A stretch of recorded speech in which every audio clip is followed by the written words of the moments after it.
அஸ்ஸலாமு அலைக்கும் வரஹ்மத்துல்லாஹி வபரகாத்துஹு. ஃப்ரெண்ட்ஸ், ரமலான் மாதம் வந்துருச்சு. இன்ஷா அல்லாஹ் இன்னும் 2 நாள் தான் இருக்குது. இந்த நாட்கள் அதிகமாக தொழுது துவா செய்து பிரயோஜனமாக நம்ம ஆக்கிக்கொள்ளணும். நோன்பு வச்சதுக்கப்புறம் அச்சோ நம்ம நோன்பு வச்சுட்டோம் சாப்பிடாமல் இருக்கோன்னு சொல்லி ரெஸ்ட் எடுத்துகிட்டே இருக்கக்கூடாது. அதிகமாக ஓதணும், தொழுகணும், தஸ்பி செய்யணும். இப்படியெல்லாம் தான் நம்ம நோன்பை கழிக்கணும். வாங்க வீடியோக்குள்ளே போகலாம். 5 நிமிடம் மதர்சா பாகம் 46. வீடியோ சப்ஸ்கிரைப் பண்ணாதவங்க சப்ஸ்கிரைப் பண்ணி வச்சுக்கோங்க. அப்போ தான் நான் போடுற வீடியோ உங்களுக்கு தொடர்ந்து வரும். அதே மாதிரி என் வீடியோ பிடிச்சிருந்தாலும் லைக் போடுங்க. இஸ்லாமிய வரலாறு. ஜக்கரியா அலைஹிஸ்ஸலாம் அவர்கள் பனி இஸ்ராயேலருக்கு நேர்வழி காட்டும் இறை தூதர் ஆவார்கள். இவர்கள் ஈசா அலைஹிஸ்ஸலாம் அவர்களின் காலத்தில் வாழ்ந்தவர்கள். மற்ற ஏழைய நபிகளைப் போலவே இவர்களும் உணர்ந்த குணத்தை பெற்றவர்களாகவும் இருந்தார்கள்.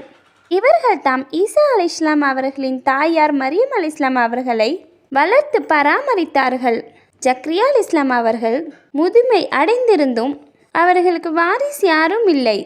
தமக்கு பிறகு பனி இஸ்ராயேலுகளுக்கு வழிகாட்டுவது யார் என்ற கவலை அவர்களுக்கு அதிகமாக இருந்தது. ஒரு முறை மரியம் அலைஹிஸ்ஸலாம் அவர்களிடம் மருத்தாண்பு பருவத்தில் இல்லாத பழங்களை பார்த்து, மரியமே, இவை எங்கிருந்து வந்தன என கேட்டார்கள். இவை அல்லாவிடமிருந்து வந்தனர் என்று மரியம் அலைஹிஸ்ஸலாம் அவர்கள் பதிலளித்தார்கள்.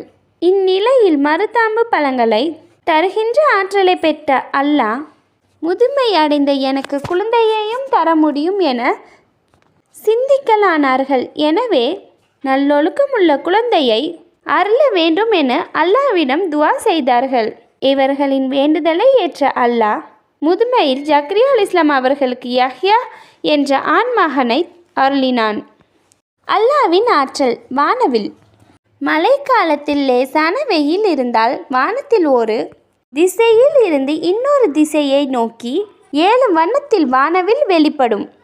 வானவில்லின் இந்த பல வண்ணங்கள் வானத்தில் அழகை மேலும் அதிகப்படுத்துகின்றது. இது அல்லாவின் ஆற்றலே. ஒரு ஃபரலை பற்றி.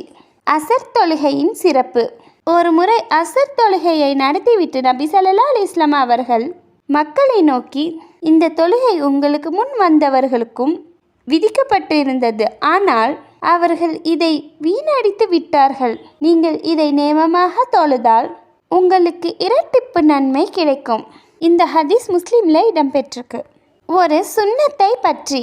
விருந்தினரை நல்வார்த்தையை கூறி வரவேற்றல். நபி ஸல்லல்லாஹு அலைஹி வஸல்லம் அவர்களின் சமூகத்திற்கு பனு அப்துல் கைஸ் சமுதாயத்தார் வருகை தந்த